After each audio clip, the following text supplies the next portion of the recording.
Hello friends, कैसे हो आप सभी। उम्मीद है कि आप सभी अच्छे होंगे और बेहतर होंगे। बेईमानी मोहब्बत में आपका स्वागत है। आपने अभी तक सुकून एफएम चैनल को सब्सक्राइब नहीं किया है तो आप सुकून एफएम चैनल को सब्सक्राइब कर लें। और अगर आप में से कोई इंग्लिश कहानी भी सुनना चाहता है तो आप इंग्लिश कहानी सुनने के लिए हमारे सुकून एफएम इंग्लिश चैनल को सब्सक्राइब जरूर कर लें। आप यूट्यूब पर लिखना सुकून एफएम इंग्लिश, हमारा सुकून एफएम इंग्लिश इंग्लिश वाला चैनल ओपन हो जाएगा और आप इंग्लिश वाले चैनल को भी सब्सक्राइब कर लेना। कल के कमेंट मुझे बहुत अच्छे लगे और आज का सवाल ये है कि आप लोग मुझसे क्या सवाल पूछना चाहते हैं। दोस्तों, आज सिर्फ आप सवाल पूछेंगे और मैं जवाब दूंगा। तो आपके मन में जो भी सवाल हैं, आप जो भी मुझसे पूछना चाहते हैं, कमेंट करके जरूर लिखिए। मैं सबका जवाब एक एक करके बिल्कुल इत्मीनान से दूंगा। और कल के कमेंट हम वैसे ही तीसरे एपिसोड के लास्ट में जरूर पढ़ेंगे। चलिए, आज की कहानी 466 में आपका स्वागत है। शुरू करते हैं कहानी। युवराज ने सभी को एक एक करके मार दिया था। अब उसके सामने सिर्फ और सिर्फ बलदेव रावत, समीर, सिकंदर और मुकुल सिंघानिया खड़े थे। युवराज ने तीनों को घूर कर देखा। अब उसे अपना गुस्सा कंट्रोल नहीं हो रहा था। कितने बार उसने मुकुल को अपना छोटा भाई समझकर वैसे ही छोड़ दिया था, लेकिन आज हद हो गई थी। जब उसने सारी हदें पार कर दी तो युवराज भी उसके साथ कोई लिहाज नहीं रखना चाहता था। मुकुल ने भी जब उसकी लाल आंखों को देखा तो वो अंदर तक हिल गया था। वो डर के मारे कांपने लगा था, क्योंकि उसे पता लग गया था कि युवराज अब उसे छोड़ने वाला नहीं है। युवराज शेर की तरह उनकी तरफ बढ़ता ही चला आ रहा था। वो शेर की तरह दहाड़ा और मुकुल पर सबसे पहले टूट पड़ा। एक ही झटके में उसने मुकुल की गर्दन पकड़ी और झटकते हुए उसकी गर्दन की हड्डी तोड़ दी। अगले ही पल उसका शरीर लहराता हुआ जमीन पर नीचे गिर गया। ये देखकर उसके बगल में खड़े समीर का हाथों हलक ही सूख गया। युवराज का उस पर कोई दया दिखाने का मूड नहीं था और देखते ही देखते वो समीर पर भी टूट पड़ा। लेकिन समीर को मार गिराना इतना आसान नहीं था। समीर भी शबर स्टेज पर 4 का फाइटर था और जैसे ही युवराज ने उस पर वार किया वो नीचे झुका और उसने एक जोरदार पंच युवराज के पेट पर दे मारा। युवराज लड़खड़ा गया, लेकिन उसने खुद को हवा में ही संभाल लिया। अब युवराज को भी एक पंच में उसकी ताकत का अंदाजा लग गया था। वो अभी समीर के लेवल का अंदाजा लगा ही रहा था, तभी समीर ने सामने दीवार पर लटकी हुई तलवार निकाल ली। उसकी हरकत देखकर युवराज के चेहरे पर पहले तो मुस्कान आई, फिर उसने पास में पड़ी एक लकड़ी का टुकड़ा उठा लिया। वो भी अब लड़ने को तैयार हो गया था। जैसे जैसे समीर आगे बढ़ता जा रहा था, उसने युवराज के पास आते ही अपनी तलवार उसकी तरफ घुमा दी। उसके तलवार में इतना फोर्स था, अगर युवराज को लग जाती तो उसका सिर धड़ से एक बार में ही अलग हो जाता। लेकिन युवराज ने पहले ही उसका हाथ कसकर पकड़ लिया और बाजू को मरोड़ते हुए उसने अपने हाथ के तेलीनुमा उस लकड़ी से उसकी छाती में वार कर दिया। वो लकड़ी उसके छाती के आर पार हो गई और उस पूरी पूरी जमीन पर उसका खून रिसने लगा। अब कमरे में सिर्फ और सिर्फ बलवीर रावत और युवराज बचे थे। बलवीर के आदमी और सब मारे जा चुके थे। वो एक ही था जो अब अपने आप को साबित करने वाला था। बलवीर ने जब देखा कि आसपास कोई नहीं है तो उसने देख लिया था कि अब वो खुद ही लड़ेगा। और बलबीर भी एक खुद फाइटर था। वो देख पा रहा था कि युवराज बहुत ज्यादा थक गया है। बलबीर को यही लग रहा था कि अब युवराज को आसानी से हरा देगा, क्योंकि एक थके हुए फाइटर को हराना बहुत ही आसान काम था। लेकिन युवराज की आंखों में गुस्से की आग थी। वो बलबीर की तरफ बढ़ता ही जा रहा था।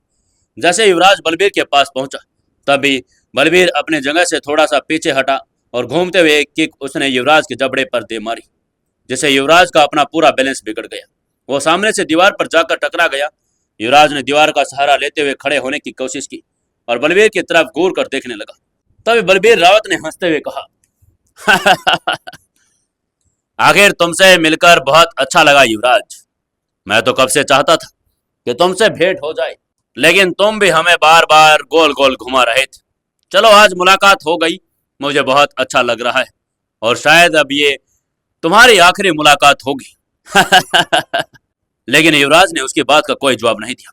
वो उसकी आंखों में देखता रहा। बलबीर भी उसको देख रहा था। तभी कमरे में किसी के गुर्राने की आवाज गूंजी। बलबीर ने फिर हंसते हुए कहा, चलो अब खड़े हो जाओ और मेरे हाथों मरने के लिए तैयार रहो। अब की बार युवराज से रहा नहीं गया। उसने उसे घूरते हुए कहा, जितना हंसना है बलबीर उतना हंस ले, लेकिन आज के बाद तू हंसने लायक रहेगा नहीं। और जैसे उसने कहा कमरे की हवा में एक गर्मी सी फैल गई। तभी बलबीर ने हंसते हुए फिर कहा क्या बात है, बिल्कुल तुम वैसे ही बात करते हो जैसे मैंने सोचा था, लेकिन मुझे नहीं लगता कि तुम भी वो कर पाओगे जो तुम्हारी बहन सोच के आई थी। लेकिन अच्छा है, फिर भी कोशिश करके तो तुम देख ही सकते हो, कोशिश करने में जाता ही क्या है। बलबीर भी अब लड़ने के पूरे मूड में आ चुका था। उसने लगा कि युवराज जितना थक चुका है वो एक ही बार में उसे खत्म कर देगा, लेकिन जैसे वो युवराज पर वार करने के लिए आगे बढ़ा, इतने में युवराज ने उसके वार से अपने आप को बचा लिया। बलबीर उसकी चाल देखकर हैरान हो गया था। क्या बात है, मैंने सोचा था तुम तो काफी उससे भी ज्यादा तेज हो, उसने अपने आप से ही कहा। और हंसते हंसते वो फिर से युवराज पर उसने हमला कर दिया। युवराज भी तेजी से आगे बढ़ने लगा और दोनों के बीच आपस में वो दोनों टकरा गए। दोनों एक दूसरे के हाथों को जकड़े हुए थे और एक दूसरे को धक्का देने की कोशिश कर रहे थे। बलबीर रावत अपना जोर लगा रहा था, युवराज उसे पीछे धकेलने की कोशिश कर रहा था। वहीं युवराज भी अपने पैर जमाए हुए था कि कहीं थोड़ा सा भी झटका न लग जाए। वहीं काव्या और कुणाल कुर्सी पर बंधे हुए सब देख रहे थे। इतने में ही युवराज ने अपनी आंखें बंद की और एक गहरी सांस ली। आंखें बंद करते ही उसकी आंखों के सामने वो सब घूमने लगा जो बलबीर ने उसके और उसके परिवार के साथ किया था। फिर उसने एक नजर अपनी कुर्सी पर बड़ी बहन को देखा। उसको देखते ही युवराज के अंदर एक सिरहन सी दौड़ गई। वो जोर से चिल्लाया "आह!" और उसने बलबीर के दोनों हाथों को नीचे जमीन की तरफ खींच लिया। बलबीर झटका खाकर पीछे की तरफ चला गया। उस बंद कमरे में दोनों पसीने से भीगे हुए नजर आ रहे थे। युवराज की चीख सुनकर बलबीर के साथ साथ काव्या और कुणाल के दिल में भी जोर जोर से धड़कने लगे। काव्या ने जैसे ही देखा कि युवराज ने बलबीर को पीछे धकेल दिया, वो खुशी से उछल पड़ी। अगर उसका बस चलता तो अपने भाई को उस आदमी से लड़ने के लिए आगे चली जाती, लेकिन वो बेचारी क्या कर सकती थी। कुणाल भी बलबीर को ऐसे देख रहा था जैसे बीच में से फाड़ डालेगा, उसका खून कर देगा, क्योंकि अब वो काव्या और युवराज के साथ आ गया था। उसे पता लग गया था कि बलबीर जैसा आदमी कभी किसी का नहीं हो सकता, वो हमेशा धोखा ही देते हैं। तभी बलबीर ने अपनी चालाकी को फिर से दिखाने की कोशिश की और उसने युवराज से कहा, युवराज देखो, तुम मुझसे जीत नहीं पाओगे, और अगर तुम चाहो तो मैं अब भी तुम्हें माफ कर सकता हूं। बस तुम्हें इतना सा करना है, राजा जितेंद्र के पास जाना है और वो कंपनी के शेयर वापस मेरे पास लेकर आने हैं। मैं तुम तीनों को छोड़ दूंगा, उसके बाद तुम अपने जिंदगी में फ्री हो जाओगे और जैसे अपनी जिंदगी जीना चाहो वैसे जी लेना। युवराज उसकी आंखों में देख रहा था। उसे पता लग गया था कि यह उसे भटकाने की कोशिश कर रहा है, लेकिन युवराज इतना भी कमजोर नहीं था कि वो किसी भी छोटी सी बात से किसी भटक जाए। तभी युवराज ने बलबीर को ऐसी बात कही कि वो अंदर तक हिल गया। उसने कहा, बलबीर तुम तो क्या, तुम्हारा खानदान भी युवराज को खरीदने की हिम्मत नहीं रखता, और अगर तुम यहाँ पर नाक भी रगड़ दो तो भी मैं तुम्हारे सामने झुकने वाला नहीं हूँ। ना ही तुम्हें अपने कंपनी के शेयर दूंगा, चाहे मुझे उसे फ्री में किसी को ना देना पड़े। जैसे ही खानदान की बात आई, बलबीर रावत एकदम से झल्ला उठा। उसने चिल्लाते हुए युवराज की तरफ देखते हुए कहा, युवराज अपने जुबान संभाल कर बात कर, और मेरे परिवार के बारे में बोलने की तुम्हारी हिम्मत भी कैसे हुई? मैं सब कुछ सुन सकता हूं, लेकिन परिवार के बारे में एक शब्द ही मत बोलना। अगर तुमने दोबारा हिम्मत की तो तुम्हारी जुबान खींच लूंगा। इतना कहते ही बलबीर बड़ी तेजी से रफ्तार से युवराज की तरफ बढ़ने लगा। ऐसा लग रहा था जैसे वो एक ही बार में युवराज को वहां से उड़ा कर लेकर जाएगा। उसकी रफ्तार इतनी तेज थी, युवराज को पता ही नहीं चल रहा था कि इतनी तेज से वो आगे कैसे बढ़ रहा है।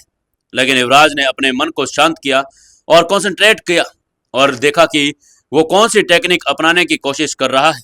उसे समझ आ गया था कि वो एकदम से भागने वाली टेक्निक यूज कर रहा है, और उसने देखा, और जैसे ही बलबीर उसके पास आया, बलबीर को उसने एक ही झटके में पकड़ लिया और जमीन पर दे मारा। लेकिन बलबीर भी कहाँ कम था, उसने झटके से युवराज को भी अपने पास नीचे ही गिरा दिया। दोनों जमीन पर गिरे हुए एक दूसरे पर वार कर रहे थे और दोनों एक दूसरे पर हावी हो रहे थे। युवराज को लगा कि बलबीर ऐसे तो उसे जीतने नहीं देगा। उसे जल्दी से अपने शार्प ब्लेड्स निकाल लिए थे। बलबीर ने देखा कि उसके हाथ में ब्लेड है। वो अपने आप को छुड़ाने की कोशिश करने लगा और झट से इधर उधर भटकने लगा, जिससे कि वो युवराज के ब्लेड से बच जाए। अब क्या करेगा बलबीर? बच पाएगा या फिर मर जाएगा? जानने के लिए जुड़े रहिए कहानी के साथ। दोस्तों, कहानी को ज्यादा से ज्यादा लाइक करें, शेयर करें और कमेंट जरूर करें। दोस्तों, 467वें एपिसोड में आपका स्वागत है। चलिए शुरू करते हैं कहानी। कुछ देर तो बलबीर उसके शार्प ब्लेड से बचता रहा, लेकिन युवराज के ब्लेड लगातार ही चलते आ रहे थे। वो उसके एक कंधे में लगे और उसके कंधे से खून बहने लगा।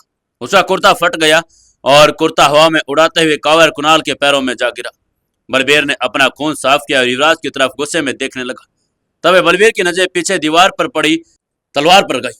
उसने झटके से तलवार निकाल ली, क्योंकि अब उसके पास यही रास्ता था। वो तलवार के साथ ब्लेडों का जवाब देने के लिए तैयार था। युवराज जैसे जैसे ब्लेड फेंकता, वैसे ही वैसे वो तलवार के साथ उनको तीतर बीतर कर देता। उसके बाद युवराज के ब्लेड खत्म हो गए।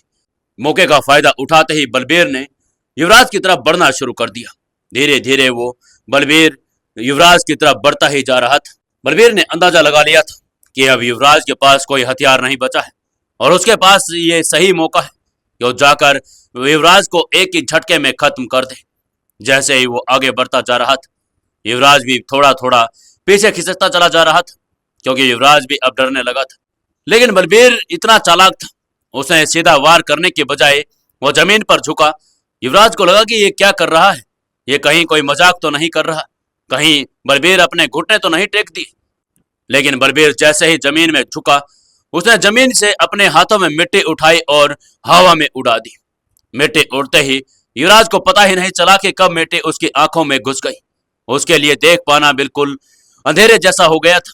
वो हवा में ऐसे ही हाथ चला रहा था जैसे कुछ ढूंढने की या अपने आप पास खतरा होने की एहसास कर रहा था। उसकी आंखों के सामने बिल्कुल धुंधला धुंधला सा हो गया था। इसी मौके का फायदा उठाकर बिजली की गति से बलबीर उठा और तेजी से युवराज के पेट के अंदर तलवार को घुसाने के लिए चल पड़ा। लेकिन युवराज भी अपने आप को शांत कर लिया। जैसे ही बलबीर की तलवार उसके पेट के नजदीक आई, युवराज थोड़ा सा टर्न हो गया और वह तलवार उसके शर्ट से होते हुई साइड से निकल गई। अगर युवराज एक सेकंड का वक्त ना देता तो इतने में झटके में उसके पेट के आर पार तलवार हो जाती। बलबीर यहीं पर नहीं रुका। वो जैसे उसने देखा कि उसका वार खाली चला गया है, उसने दोबारा से फिर वार करने की कोशिश की। लेकिन इतनी देर में युवराज अपने आप को संभाल चुका था। उसने अपनी आंखों को भी साफ कर लिया था। उसने देखा कि बलबीर फिर से वार करने की कोशिश कर रहा है।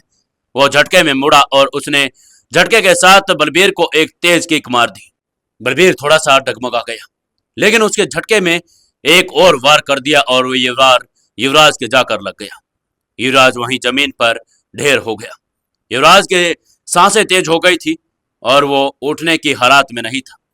बलबीर तेजी से उसके पास गया, उसने उसे चेक किया, लेकिन युवराज वहीं पर जमीन पर पड़ा रहा। युवराज को जमीन पर पड़ा हुआ देखकर बलबीर जोर जोर से हंसने लगा और बोला, अरे तुम तो बड़े ताकतवर बनते थे। तुमने तो मार्शल आर्ट चैंपियनशिप भी जीता था और तुम मुझ जैसे एक छोटे से फाइटर से कैसे हार गई।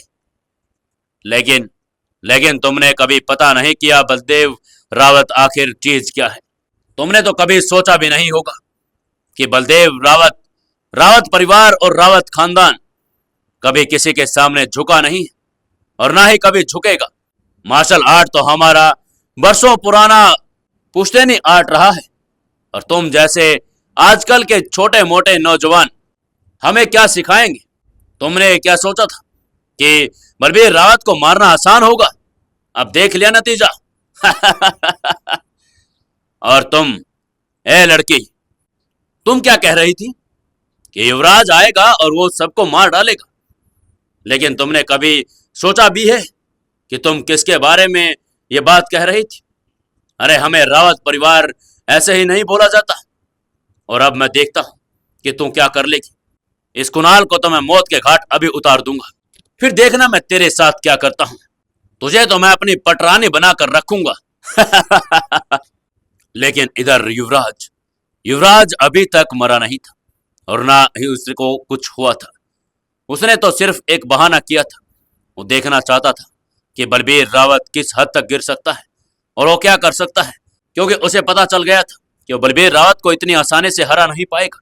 उसको किसी चालाकी से ही हरा सकता है।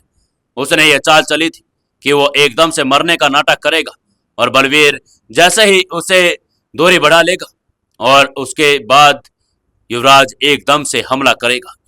बलबीर तो अपने जीत की खुशी मना रहा था और उसको पता ही नहीं था कि युवराज भी कोई चाल ही चल रहा था। बलबीर और युवराज की पीठ एक दूसरे के अपोजिट थी। युवराज धीरे धीरे सरकता हुआ आगे जाने लगा और वहीं पास में पड़ी हुई एक लोहे की रोड को उसने उठा लिया था। बलबीर को अंदाजा भी नहीं था कि पीछे से युवराज कुछ करेगा। जैसे ही बलबीर हंसता जा रहा था, तभी पीछे से एकदम से युवराज खड़ा हुआ और तेजी से भागता हुआ आया और उसने उस लोहे की राड को बलबीर की पीठ से छाती के अंदर घुसा दिया। बलबीर को समझ ही नहीं आया कि एकदम से उसके साथ क्या हो गया। उसने बड़ा ही जोर लगाने की कोशिश की कि वो किसी भी तरह रोड को निकाल दे और युवराज पर हमला करे, लेकिन ये काम इतना आसान नहीं था। कोई भी कितना ही ताकतवर क्यों ना हो, अगर उसके शरीर पर इतना तेज वार हो तो वो भी अपने आप को छुड़ा नहीं सकता था। बलबीर रावत तो उसके आगे था भी क्या। उसने बहुत कोशिश की क्योंकि वो रोड को बाहर निकाल ले, लेकिन युवराज ने उस पर इतना जोर बनाया हुआ था कि वो बाहर निकलने को नहीं आ रही थी। धीरे धीरे बलबीर रावत दम तोड़ने लगा था। उसके पास अब कोई चारा नहीं था और कोई विकल्प नहीं था कि वो उठ खड़ा हुए। धीरे धीरे उसकी सांसें धीमी होने लगी। युवराज भी इतना थक चुका था, उसकी भी सांसें धीमी पड़ने लगी थी। उसे लगने लगा था कि अब वो भी ज्यादा देर तक टिक नहीं पाएगा। वो जल्दी से वहां से हटा और उसने पहले तो काव्या को खोल दिया और फिर कुणाल को भी खोल दिया। जैसे उसने उन दोनों को खोला, वो वहीं पर निडाल होकर गिर गया। तभी काव्या एकदम से युवराज के पास आई और बोलने लगी, युवराज, युवराज, नहीं युवराज, तुम ऐसे नहीं लेट सकते, आंखें खोलो युवराज।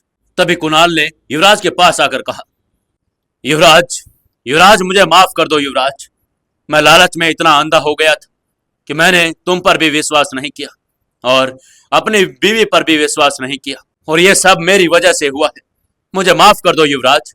तभी काव्या ने जैसे ही देखा कि युवराज की सांसें धीमी होती जा रही हैं, उसने कुणाल से कहा, कुणाल, ये बातें तो बाद में कर लेंगे, तुम जल्दी से गाड़ी का इंतजाम करो, हमें हॉस्पिटल पहुंचना होगा युवराज को जल्दी से जल्दी लेकर।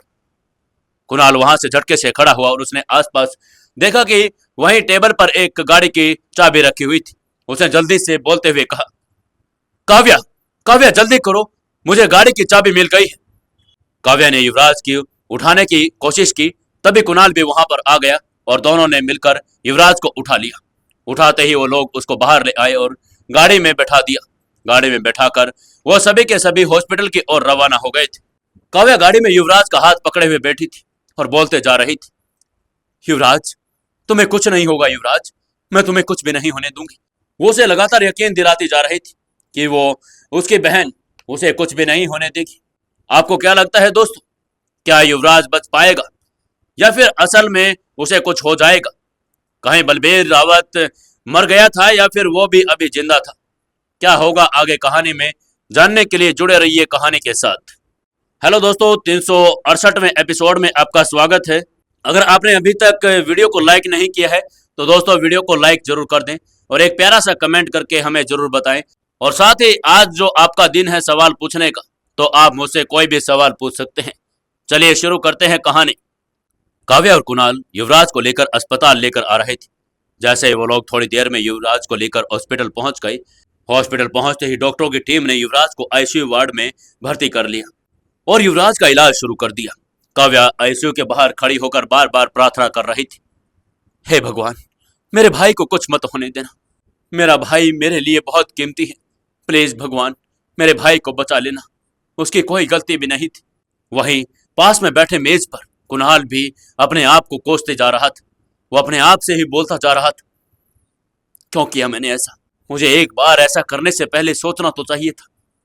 मैं ऐसे कैसे लालच में इतना अंधा हो सकता हूं कि अपने ही परिवार को मैंने लुटा दिया, मैंने अपने बीवी के ही भाई को नहीं बख्शा। कुणाल अपने आप में बहुत ज्यादा शर्मिंदा हो गया था। उसके मन में गलानी उमड़ गई थी। वो भी अब चाहता था कि किसी भी तरीके से युवराज की बस जान बच जाए, कुछ भी उसे होने ना पाए। तभी आईसीयू से बाहर एक डॉक्टर आया और बोला, देखिए हमें ओ नेगेटिव की जरूरत है और ये ब्लड सैंपल अभी हमारे हॉस्पिटल में है नहीं, तो आप कुछ इंतजाम कीजिए और ओ नेगेटिव हमें जल्दी से जल्दी चाहिए होगा। तभी जैसे ही कुणाल ने सुना कि ओ नेगेटिव ब्लड की जरूरत थी तो झटके से खड़ा हुआ और डॉक्टर से कहने लगा, डॉक्टर साहब, मेरा ओ नेगेटिव ब्लड ही है, आपको जितना चाहिए मुझसे निकाल सकते हो, बस युवराज की जान बचनी चाहिए, मुझे चाहे कुछ भी हो जाए, बस युवराज की जान बचनी चाहिए। उसे खुद नहीं पता था कि वो हड़बड़ी में क्या बोलता जा रहा था। तभी डॉक्टर ने कहा, ठीक है, आप कृपया शांत हो जाइए, हम ले लेंगे। तभी डॉक्टर ने इशारा किया और एक डॉक्टरों की टीम और आ गई और वो कुणाल को अपने साथ ब्लड सैंपल वाले रूम में लेकर चली गई। उन्होंने पहले कुणाल का ब्लड लिया, उसके बाद उसको टेस्ट किया। जब सब कुछ सही रिपोर्ट आ गई तो वो युवराज के लिए बिल्कुल परफेक्ट था और वो युवराज के आईसीयू वार्ड में लेकर चले गई। कुणाल को भी अब थोड़ी राहत महसूस हो रही थी, क्योंकि उसे लगने लगा था कि अब वो अपने भाई जैसे साले की मदद कर रहा था। वो अपने आप को कोसे जा रहा था कि अगर वो पहले ही इतनी फिक्र अपने साले की कर लेता तो आज ये दिन देखने के लिए भी नहीं आता। छोटे मोटे ऑपरेशनों के बाद युवराज को पूरा दिन निकल गया। वो आईसीयू में ही डॉक्टर उसका इलाज कर रहे थे। शाम के वक्त युवराज को होश आया और डॉक्टर ने बाहर आकर कहा, देखिए, युवराज को होश आ गया है, वो अभी खतरे से बाहर है, लेकिन उसको ज्यादा टेंशन मत देना, क्योंकि टेंशन उसके लिए अभी खतरनाक साबित हो सकती है। जैसे ही काव्या और कुणाल को सुना कि युवराज को होश आ गया है, उनके खुशी का ठिकाना नहीं रहा। उसके बाद वो दोनों जल्दी से आईसीयू के अंदर जाने लगे। तभी डॉक्टर ने फिर चेताते हुए कहा, देखिए, उनके साथ कोई ऐसी बात मत कीजिएगा कि उसके दिल को कोई ठोस पहुंचे, समझकर ही बात कीजिएगा, क्योंकि उसके दिमाग पर थोड़ी बहुत चोट भी आई है। लेकिन युवराज के होश आने की खुशी में काव्या और कुणाल को उन डॉक्टर के बात की कोई फिक्र ही नहीं थी। वो जल्दी से आईसीयू वार्ड में चले ही गए। अंदर जाते ही काव्या ने युवराज का हाथ पकड़ लिया और बोलने लगी, भाई भाई, मैंने कहा था ना कि तुम्हें कुछ भी नहीं होगा, देखो तुम ठीक हो गई हो। लेकिन तभी कुणाल अपने आप पर फिर शर्मिंदा होने लगा था। उसे कुछ समझ में नहीं आया और उसने अपनी बात कहनी वैसे ही शुरू कर दी, युवराज, युवराज, मुझे माफ कर दो। मैं सोच भी नहीं सकता कि मैंने इतनी बड़ी गलती कैसे कर दी। लेकिन अब मैं सोचता हूं कि मैंने बहुत गलत किया है और अब मैं बदलना चाहता हूं। युवराज, प्लीज मुझे माफ कर दो। युवराज बस कुणाल की तरफ देखे जा रहा था, वो कुछ कह नहीं रहा था। तभी काव्या ने कुणाल की तरफ देखा और इशारों इशारों में समझा दिया कि अभी ऐसी बात करने का कोई फायदा नहीं है। अभी युवराज की रिकवरी होने में टाइम लगेगा, उसके बाद ये ऐसी बातें कर लेंगे और युवराज को भी समझा देंगे कि कुणाल भी अब समझ चुका है और वो भी अब बदलना चाहता है। तभी काव्या ने फिर से युवराज की तरफ देखते हुए कहा, युवराज, तुम चिंता मत करो, सब कुछ ठीक हो जाएगा। तुम अभी आराम करो, तुम्हें आराम की जरूरत है। हॉस्पिटल में यह सब चल रहा था, लेकिन उधर बलबीर रावत की खबर सुनते ही उसका पूरा परिवार के अंदर खलबली मच गई थी। जैसे ही सुबह सुबह एक नौकर एक लिफाफा लेकर अंदर आया और उसने उस लिफाफे को बलदेव रावत को देते हुए कहा, मालिक, मालिक, ये लिफाफा मुंबई से अभी के अभी आया है और देने वाले ने कहा है कि यह लिफाफा सिर्फ आपको ही दिया जाए। जैसे ही वो लिफाफा बलदेव रावत ने खोला, उनकी आंखें फटी की फटी रह गई। उसके अंदर लिखा हुआ था, बलबीर रावत इस दुनिया को छोड़ चले हैं।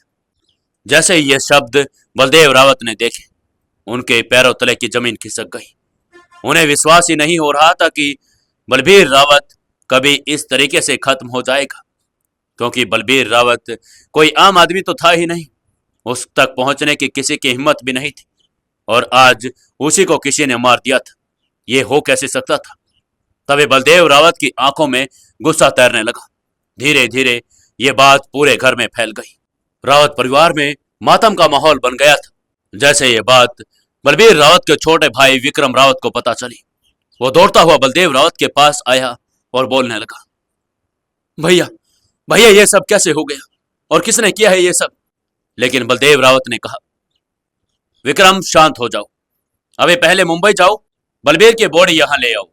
हमें सबसे पहले बलबीर का अंतिम संस्कार करना है, बाकी की चीज बाद में देखेंगे। लेकिन विक्रम का गुस्सा फूटता ही जा रहा था, पर वो बलदेव रावत के सामने कैसे बोल सकता था? उनका तो कहा उसको मानना ही था। वो झट से तैयार हुआ और बाहर अपने हेलीपैड पर आ गया। हेलीपैड पर उनका हेलीकॉप्टर इमरजेंसी के लिए पहले ही तैयार रहता था।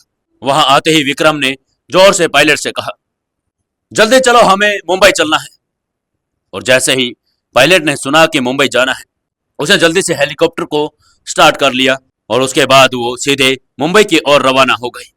इधर फार्म हाउस पर रावत परिवार के और लोग जो मुंबई में रहते थे, वो इकट्ठा हो चुके थे। जैसे ही उनको पता चला कि बलबीर की डेथ हो गई, वो लोग भी धीरे धीरे कर करके फार्म हाउस पर जमा होने लगे थे। सब लोग इस बात का अंदाजा लगाने की कोशिश कर रहे थे कि बलबीर रावत को मौत के घाट आखिर उतारा किसने होगा। आखिर बलबीर रावत का इतना बड़ा दुश्मन मुंबई में कौन होगा जिसने रावत परिवार के सीधे गर्दन पर हाथ डाल दिया था और बलबीर को मौत के घाट उतार दिया था। कुछ ही देर के बाद विक्रम भी अपने हेलीकॉप्टर को लेकर वहां फार्म हाउस में पहुंच गया था और जैसे ही नीचे उतरा वो दौड़ता हुआ गया और इधर उधर ढूंढने लगा। जैसे उसे पता चला कि अंदर के कमरे में बलबीर रावत की डेड बॉडी रखी हुई है, वो भागता हुआ गया और अंदर जाते ही जैसे उसने बलबीर रावत की बॉडी को देखा वो जोर जोर से फूट फूट कर रोने लगा। उसे विश्वास ही नहीं हो रहा था कि उसका बड़ा भाई उसे इस तरह बीच में छोड़कर चला जाएगा।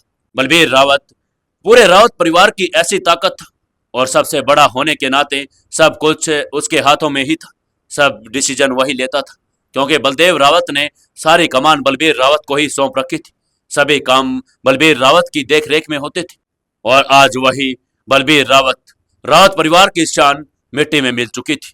वो डेड बॉडी बनकर रह गया था। विक्रम ने अपने आदमियों को लगा दिया था पता करने के लिए कि ये काम किसका होगा। धीरे धीरे सब कुछ सुराग इकट्ठा कर लिए गए थे और जैसे उसे पता चला कि ये काम युवराज सिंघानिया का है, उसके दिमाग पर युवराज की तस्वीर छप गई थी। वो चाहता था कि वो अभी के अभी जाए और युवराज सिंघानिया को मौत के घाट उतार दे, उसका पूरा परिवार को खत्म कर दे। लेकिन अभी सिर्फ उसे यही ऑर्डर मिला था कि बलबीर रावत की डेड बॉडी को अपने घर लेकर जाए और पहले उसका अंतिम संस्कार करे। उसके बाद उसने कुछ और नहीं सोचा और बलबीर रावत की बॉडी को उठाया और हेलीकॉप्टर में रख लिया। वो लोग सीधे घर की ओर रवाना हो गए। जैसे ही वो लोग घर पर पहुंचे बलबीर रावत की डेड बॉडी को वहां पर उतार दिया गया और विक्रम से फिर भी रहा नहीं गया। विक्रम ने बलदेव के पास जाते ही बड़े जोर से फिर कहा, पापा पापा मैं उस युवराज सिंघानिया को छोड़ूंगा नहीं। मैंने पता करवाया है कि यह काम उस सिंघानिया का ही है और आप कहें तो मैं अभी जाता हूं और उसको खत्म करके आता हूं। लेकिन बलदेव रावत भी बहुत ही निर्णायक आदमी था। वो हर काम बड़े ही इत्मीनान से करता था और सोच समझ कर करता था। उसे पता था कि अभी जल्दबाजी में फैसला लेने से कुछ भी नहीं होगा। उसने झट से विक्रम की ओर देखा और कहा, विक्रम शांत हो जाओ, अभी ये लड़ाई करने का समय नहीं है। सबसे पहले हमें बलबीर का अंतिम संस्कार करना है। जाकर तैयारी करो बलबीर के अंतिम संस्कार करने की।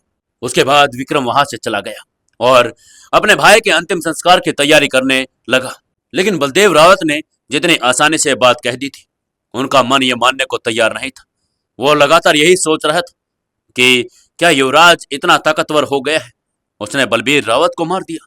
उसने पहले देखा तो था कि किस तरीके से युवराज ने मार्शल आर्ट चैंपियनशिप जीत लिया था और वर्ल्ड मार्शल आर्ट चैंपियनशिप के लिए अपने आप को दाखिल भी कर दिया था। लेकिन उसे यह नहीं मालूम था कि युवराज इतनी तपस्या कर चुका था कि वो रावत परिवार पर ही हमला कर देगा। क्या लगता है दोस्तों आपको, अब क्या करेगा बलदेव रावत? क्या वो बलबीर की मौत का बदला लेगा? क्या होगा आगे जानने के लिए जुड़े रहिए कहानी के साथ। दोस्तों अब समय आ गया है कल के इंटरेस्टिंग कमेंट पढ़ने का।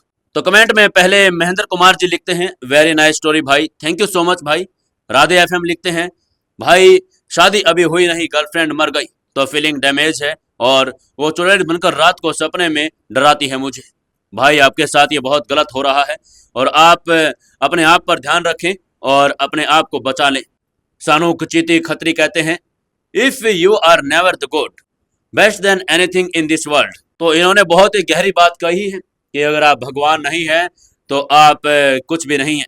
भाई आपका कमेंट बहुत अच्छा लगा। इशफाक शाह कहते हैं, कहानी बहुत मजेदार है, मजा तो शादी के बंधन में है। एक अकेले आदमी का क्या कहना है कि शादी का बंधन जीवन का बंधन है। वाह जी वाह, क्या बात है, बहुत अच्छा लगा आपका कमेंट पढ़कर। भंवर लाल शरण कहते हैं, नाइस स्टोरी भाई, thank you so much sir. Manohar Lal ji, nice story भाई, थैंक यू जी। जितेंद्र कुमार जी लिखते हैं, very nice, thank you Jitendra भाई। यशोदा बंदालाई कहते हैं, very nice, thank you so much ji. Ramkishor Meena ji लिखते हैं, बहुत अच्छी कहानी है, धन्यवाद आपको, आपको भी बहुत बहुत धन्यवाद। और दोस्तों आप अपनी इस कहानी को अपने शहर और अपने गांव के जितने भी आपके पास व्हाट्सएप ग्रुप्स हैं उनके अंदर जरूर से जरूर शेयर कर दिया करो, क्योंकि मेरा टारगेट है कि हर घर तक ये कहानी पहुंचनी चाहिए, हर इंसान तक ये कहानी जरूर से जरूर पहुंचनी चाहिए। और मैं आपको ये भी बता देता हूं कि अपनी जो नई कहानी है वो जल्द ही शुरू होने वाली है। दुर्गा बहादुर जी लिखते हैं, very nice story, thank you ji. Ankit Kumar भाई लिखते हैं, भाई काव्या और युवराज को मुसीबत कब खत्म होगा? भाई मुसीबत तो जीवन का हिस्सा है और ऐसे ही प्यार चलता रहेगा और ऐसे ही मुसीबत भी चलती रहेगी।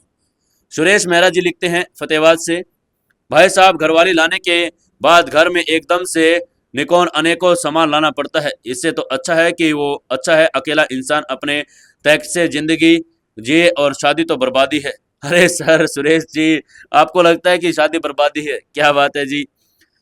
हरे राम कर्ण लिखते हैं, मैं शादीशुदा नहीं हूँ, मुझे ऐसे अच्छा लगता है। शादी वाले लोग कहते हैं कि शादी अच्छी नहीं लगती।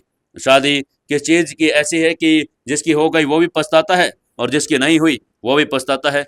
ये बात आपकी बिल्कुल सही कही सर आपने। शादी वो लड्डू है जो खाए वो भी पछताए और जो ना खाए वो भी पछताए। आशीष मिश्रा जी लिखते हैं, शादी करके रहना पसंद है। क्या बात है सर। आशीष मिश्रा जी, आप ये बताएं कि आपकी शादी हुई है या नहीं हुई है, और आप लोग इसी तरीके से कमेंट करते रहें। और आज का दिन दोस्तों आपका है, आप मुझे कमेंट करके कुछ भी आज पूछ सकते हैं। आज सवाल पूछने का आपका दिन है और आप लगातार मुझसे जो भी सवाल पूछना चाहते हैं वो कमेंट करके जरूर से जरूर पूछना। दोस्तों 469वें एपिसोड में आपका स्वागत है। चलिए शुरू करते हैं कहानी। इधर बलदेव रावत अपने बेटे बलबीर रावत के अंतिम संस्कार में जुटा हुआ था। यहाँ धीरे धीरे करके युवराज की हालत में सुधार होता जा रहा था। काव्या उसके पास ही बैठी थी और वो उसे दिलासा दे रही थी, क्योंकि उसे यकीन हो गया था कि अब युवराज जल्दी ही ठीक हो जाएगा। और कुणाल भी अपने आप में बहुत ज्यादा शर्मिंदा था, और जब भी युवराज को होश आता और वो अपनी ही बात लेकर बैठ जाता, कुणाल उसको फिर से बोलने लगता, युवराज युवराज मुझे माफ कर दो, मैंने बहुत बड़ी गलती कर दी। एक बार तुम मुझे माफ कर दो युवराज, और जब तक तुम मुझे माफ नहीं करोगे तब तक मैं ये चीजें बार बार करता रहूंगा। मैं अंदर से बहुत ज्यादा शर्मिंदा हूँ युवराज। मैं नहीं चाहता था कि तुम्हारे साथ कभी ऐसा हो, लेकिन लेकिन ये हो गया और ये सब मेरी ही गलती है। क्यों मैंने थोड़े से लालच के लिए तुम दोनों भाई बहन और अपने ही परिवार पर इतनी बड़ी मुसीबत ला दी। मैं वादा करता हूँ युवराज, आगे से कभी ऐसा भी नहीं होगा। प्लीज मुझे माफ कर दो एक बार के लिए। युवराज देख रहा था कि कुणाल को उसके गलती का पूरा पूरा एहसास हो गया था। वो उसकी आंखों में सच्चाई देख पा रहा था। पहले तो उसे लगा था कि कहीं कुणाल फिर से ऐसा ना हो कि कहीं वो दोबारा से कोई चाल चल रहा हो और उनको आगे जाकर फिर से धोखा दे दे। लेकिन अब युवराज को उसके बार बार बोलने से थोड़ा थोड़ा लगने लगा था कि कुणाल कहीं ना कहीं तो सच्चा है और उसको भी फंसाया गया था। उसके अंदर इतनी खुद में हिम्मत नहीं थी कि वो अपने आप से ऐसा कुछ कर पाए। उसको भी अंदर से अंदर भड़काया गया था। समीर सिकंदर ने उसे बहुत ज्यादा भड़का दिया था अपने ही परिवार के खिलाफ, और उसे ऐसा करने पर मजबूर कर दिया था क्योंकि कुणाल के पास कोई काम धंधा नहीं था। वो बेचारा करता भी क्या, उसको पैसों की जरूरत थी अपना बिजनेस खड़ा करने के लिए। इसलिए उसने सोचा कि अगर मैं थोड़ा सा कुछ कर भी दूंगा तो क्या हो जाएगा, उसको पैसे मिल जाएंगे और वो अपना बिजनेस खड़ा कर पाएगा। तभी युवराज ने उनके कंधे पर हाथ रखा और कहा, जीजू जीजू गलतियां सबसे होती हैं, आप उन्हें स्वीकार कर रहे हैं यही बहुत है। और आपको भी शायद इस बात का अंदाजा हो गया है कि आपने गलती की है, तो और इसमें फिर आगे मैं क्या ही कर सकता हूँ। और आपको इतना शर्मिंदा होने की जरूरत नहीं है, गलतियां तो सबसे ही हो जाती हैं। एक गलती मुझसे भी हुई थी, शायद वही गलती ने आपको और ज्यादा भड़काने की कोशिश की। अगर मैं आप पर शक नहीं करता तो शायद आप भी ये करने की कभी भी जरूरत नहीं करते। तो मुझे भी आपसे माफी मांगनी थी और मैं वो पहले नहीं मांग पाया, तो आप भी मुझे माफ कर देना। कुणाल ने जब सुना कि युवराज भी उसी की तरह थोड़ा सा तो गिल्टी महसूस कर रहा है और युवराज को भी लग रहा है कि कुणाल बिल्कुल सही है, तो कुणाल ने कहा, थैंक यू युवराज, मुझे मुझे बहुत खुशी हो रही है कि तुमने मुझे अपना भाई माना और अपना जीजू समझा। मैं तुम्हें यकीन दिलाता हूं कि आगे से अपने पूरे परिवार को कोई नहीं तोड़ पाएगा और ना ही किसी में इतनी हिम्मत होगी कि वो अपने परिवार के तरफ आंख उठाकर भी देख ले। हम सब बिल्कुल एक साथ रहेंगे। कुणाल की बात सुनकर काव्या को भी लगने लगा था कि शायद उनको एक साथ रहकर फिर से नई जिंदगी की शुरुआत करनी चाहिए। उन्हें कनाडा नहीं जाना चाहिए और युवराज के साथ यहीं पर रहना चाहिए। इसलिए काव्या ने भी युवराज से कहा, हाँ युवराज, मैं भी चाहती हूँ कि हम लोग यहीं मुंबई में रहें और अपना नया बिजनेस शुरू करें और साथ में काम करेंगे तो हम जल्दी से अपनी ऊंचाइयों पर पहुंच जाएंगे। लेकिन युवराज को अब यहां पर नहीं रहना था। उसने अपना मन बना लिया था कि वो मुंबई छोड़कर जल्दी से जल्दी यहाँ से चला जाएगा। मुंबई उसको रास नहीं आ रहा था, इसलिए उसने काव्या की तरफ देखते हुए कहा, नहीं दीदी, मैं अब मुंबई में नहीं रह सकता। मुझे मुंबई रास नहीं आ रहा है। मैं यहाँ से दूर जाना चाहता हूँ, कहीं शांति भरी दुनिया में। और आपको तो पता ही है, और अब हमें मुंबई में यहाँ कोई काम भी नहीं करने देगा, क्योंकि रावत परिवार को अब तक पता चल चुका होगा कि बलबीर रावत की मृत्यु हो गई है। वो चुप नहीं रहने वाले। शायद वो कुछ दिन तक शांत रहे, लेकिन जैसे ही उन्हें मौका मिलेगा वो जल्दी से जल्दी वार करने की कोशिश करेंगे, और उनका वार बहुत ज्यादा खतरनाक होगा। काव्या और कुणाल बड़े इत्मीनान से युवराज की बातें सुन रहे थे। कुणाल को भी अब धीरे धीरे समझ आने लगा था कि युवराज जो कह रहा है वो कहीं ना कहीं किसी हद तक तो बिल्कुल सही कह रहा है। तभी कुणाल ने काव्या की तरफ देखते हुए कहा, वैसे काव्या, युवराज कहे तो सही ही रहा है। अब हमें मुंबई में नहीं रहना चाहिए, क्योंकि वो लोग ऐसे हैं कि वो कभी भी वार कर सकते हैं, और उनकी ताकत का अंदाजा तो तुम्हें है ही। अभी भी हम इस हालत में भी नहीं है कि हम उनको कहीं ना कहीं डिफेंड कर पाए। हमारे पास तो अब कोई बिजनेस और हमारा कोई साथी भी नहीं है। हमारा तो सब कुछ वैसे ही बिक चुका है। तो मुझे भी ऐसा ही लगता है कि हमें भी थोड़े टाइम तक इंतजार करना चाहिए और अपने आप को पहले मजबूत बना लेना चाहिए। कभी अगर रावत परिवार ये भी सोचे कि वो हम पर हमला करना चाहेगा, तो हम उसका मुंह तोड़ जवाब भी दे सके। काव्या को भी धीरे धीरे समझ आने लगा था कि यहाँ रहना उनके लिए खतरे से काले नहीं है। वो भी अब यही सोच रहे थे कि युवराज जल्दी से ठीक हो जाए और वो कनाडा चले जाएंगे, लेकिन वो युवराज के ठीक होने से पहले कनाडा नहीं जाएगी। तभी उसने कहा, हाँ ठीक है युवराज, लेकिन जब तक तुम ठीक नहीं होते मैं कनाडा नहीं जाऊंगी। उसके बाद युवराज ने भी हामी भर दी। इसी तरह से 2 दिन बीत गए और युवराज अब बिल्कुल पूरी तरह से ठीक हो चुका था। जैसे ही युवराज को लगने लगा कि वो बिल्कुल पूरी तरह से ठीक है, उसने निर्णय कर लिया था कि अब वो काव्या और कुणाल को 1 मिनट भी यहाँ पर नहीं रहने देगा, क्योंकि उनका यहाँ पर रहना खतरे से खाली नहीं था।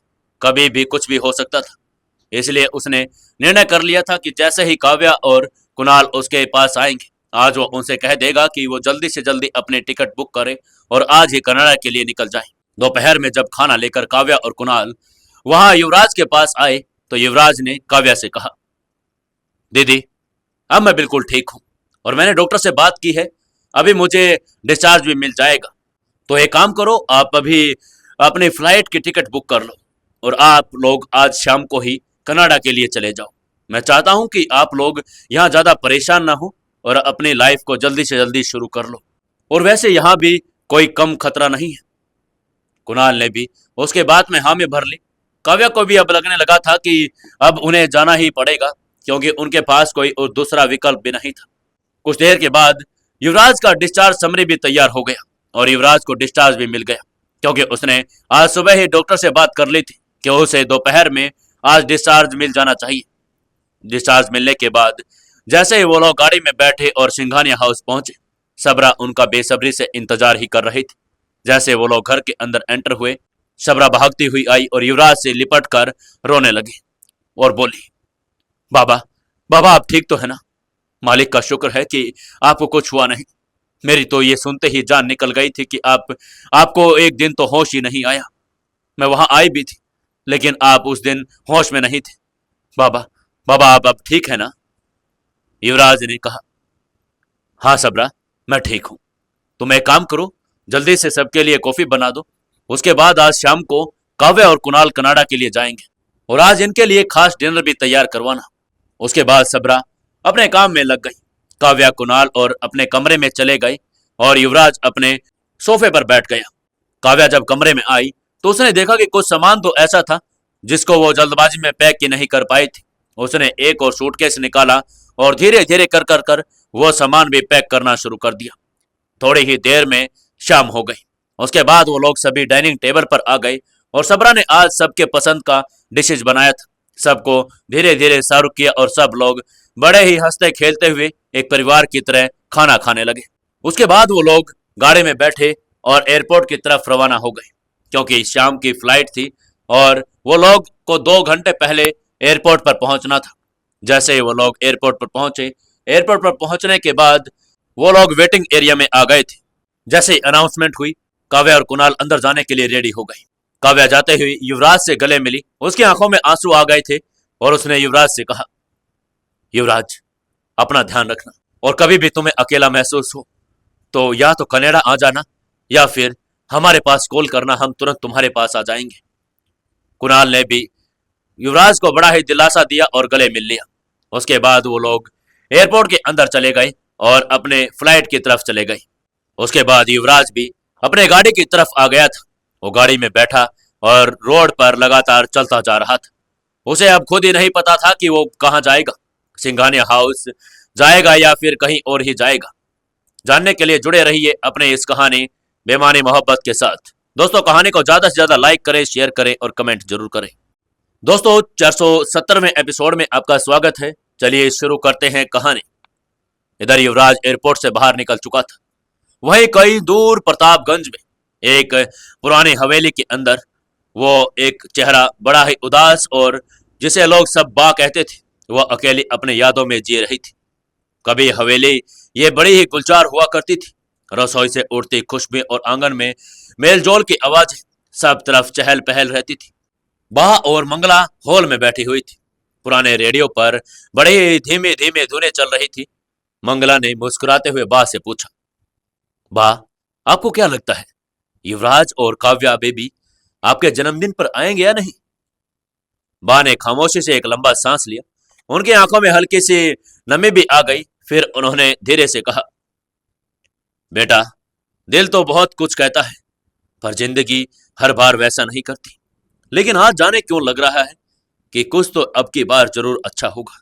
इधर बा यही सोच रही थी कि उन्होंने इतने सालों से लगातार युवराज और काव्या को निमंत्रण भेजा था, लेकिन आज तक वो आए नहीं थे। लेकिन अब की बार उनके दिल में अलग सी बेचैनी महसूस हो रही थी। उन्हें लग रहा था कि अब की बार कोई ना कोई तो चमत्कार जरूर होने वाला है। पता नहीं क्यों उनका दिल अब की बार मानने को तैयार ही नहीं था कि अब की बार कोई नहीं आएगा। जैसे ही वो लोग अपने इन बातों में खोए हुए थे, वहीं युवराज अपने सिंघानिया हाउस पहुंच चुका था। उसने जल्दी से अपना सारा सामान अपनी गाड़ी में डाल लिया था और वो कहीं एक दूर वीरान सड़क पर लगातार चलते जा रहा था। उसे नहीं पता था कि उसकी मंजिल कहाँ है, लेकिन वो कहीं गुम हुआ सा लगातार चलता जा रहा था। तभी चलते चलते उसके दिमाग में वो निमंत्रण पत्र आ गया, जिस पर उसकी बा का 75वें बर्थडे का सेलिब्रेशन लिखा हुआ था। उसे लगा कि शायद अब उसको वहीं पर जाना चाहिए, क्योंकि सब कुछ उसके लिए अनजाना था। वो कहाँ जाएगा, इससे तो अच्छा होता कि वो अपनी बा के पास चला जाए। बा भी युवराज को बहुत ज्यादा प्यार करती थी। बचपन में बा के साथ युवराज बहुत खेला करता था। एक बा ही थी जो युवराज को कभी दूर नहीं होने देती थी। लेकिन किस्मत ने ऐसा मोड़ लिया कि युवराज और बा बहुत सालों से अलग रहे। युवराज को अब लगने लगा था कि अगर उसकी जिंदगी आगे बढ़ सकती है तो अब सिर्फ बा के साथ ही आगे बढ़ सकती है। बा उसे बहुत ज्यादा प्यार करती थी, इसलिए उसने आगे चलते ही रेड बत्ती से टर्न लिया और गाड़ी को प्रतापगंज की ओर मोड़ दिया। धीरे धीरे शाम हो चुकी थी और युवराज की गाड़ी निर्मला हाउस बा के घर के पास आकर रुक गई थी। जैसे ही बाहर खड़े गार्ड ने देखा कि गाड़ी मुंबई नंबर की है, तो उसे तो महसूस हो गया था कि ये शायद युवराज बाबा ही आए होंगे। लेकिन उसने बड़े ही शिनाख्त की और पूछा कि कौन है। तभी उसे पता चला कि खुद युवराज आया है, तो बड़ी खुशी से झूम उठा। उसने तुरंत इंटरकॉम पर अंदर सबको बता दिया कि युवराज बाबा आ गए हैं। युवराज बाबा के नाम सुनते ही पूरी हवेली में चहल पहल वैसी की वैसी हो गई जैसे कुछ साल पहला हुआ करती थी। सभी लोग एकदम से खुश हो गए थे। बा को भी जब पता चला कि युवराज आ गया है, उनके खुशी का ठिकाना नहीं रहा।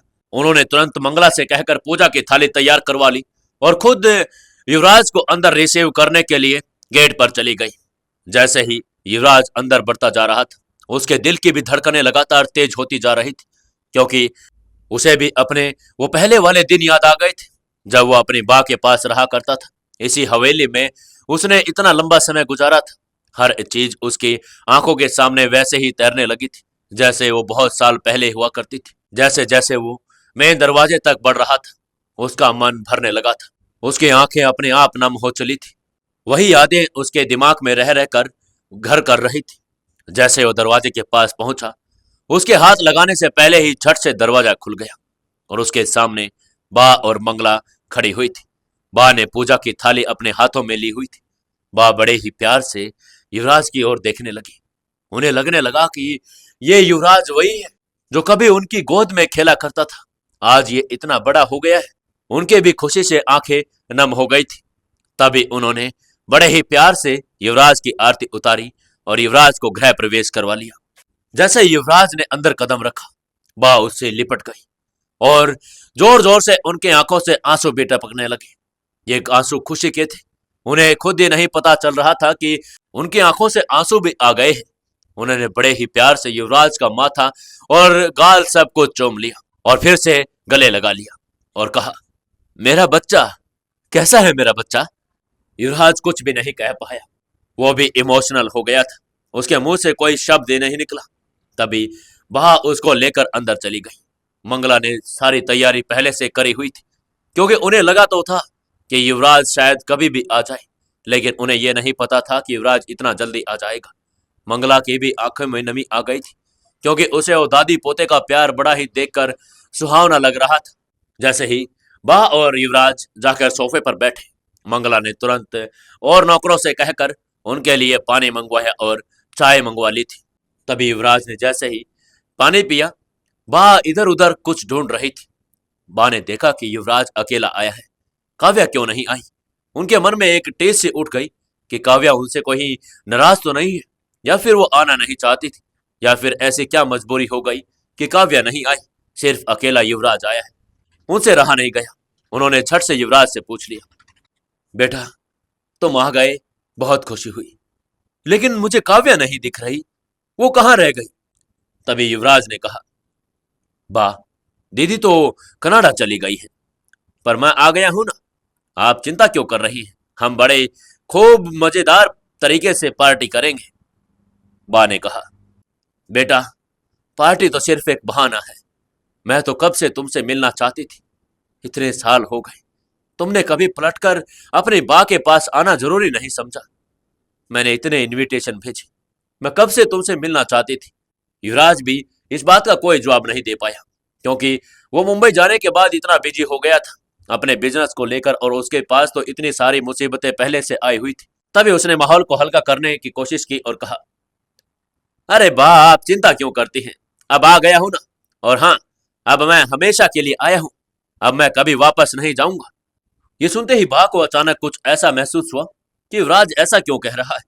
उसने तो इतनी बड़ी कंपनी को वहां पर एस्टेब्लिश कर लिया था, और आज युवराज ऐसी बातें क्यों कर रहा है कि वो कभी मुंबई नहीं जाएगा। उन्होंने बड़े ही क्यूरियस होकर पूछा, युवराज बेटा तुम ऐसा क्यों बोल रहे हो कि तुम कभी वापस नहीं जाओगे? क्या तुम मुंबई से सब कुछ छोड़कर आ गए हो?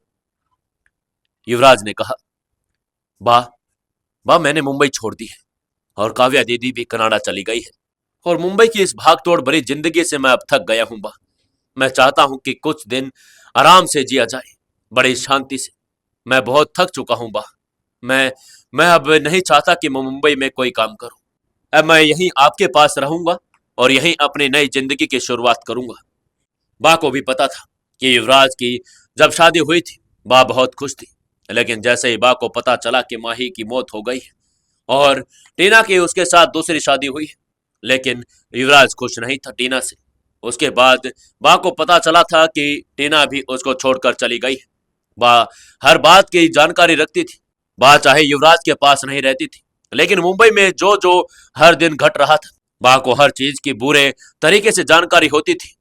बा ने जब सुना कि युवराज अब मुंबई नहीं जा रहा और वो थक गया है, तो उन्होंने युवराज को फिर से गले लगा लिया और कहा, बेटा तू चिंता क्यों कर रहा है? तुम्हारी बा अभी जिंदा है, और सिंघानिया परिवार को कोई आंख उठाकर नहीं देख सकता जब तक तुम्हारी बा जिंदा है। तुम चिंता मत करो। युवराज को अभी अब सुकून मिलने लगा था। उसे लगने लगा था कि वो अपनी बा के गोद में आकर सारी दुनिया से छुटकारा पा लिया था। क्या लगता है दोस्तों आपको, आगे क्या होगा? क्या युवराज यहाँ नई जिंदगी शुरू कर पाएगा, या फिर यहाँ भी कोई नई मुसीबत आ जाएगी? जानने के लिए जुड़े रहिए अपने इस कहानी बेमानी मोहब्बत के साथ। दोस्तों कहानी को ज्यादा से ज्यादा शेयर करें, कमेंट करें और लाइक जरूर करें। और आज जो सवाल है वो सवाल ये था कि आपको जो भी सवाल मुझसे पूछना है वो पूछ सकते हैं। तो जल्दी जल्दी जाइए कमेंट बॉक्स में और मुझसे जो सवाल पूछना है वो पूछ लीजिए।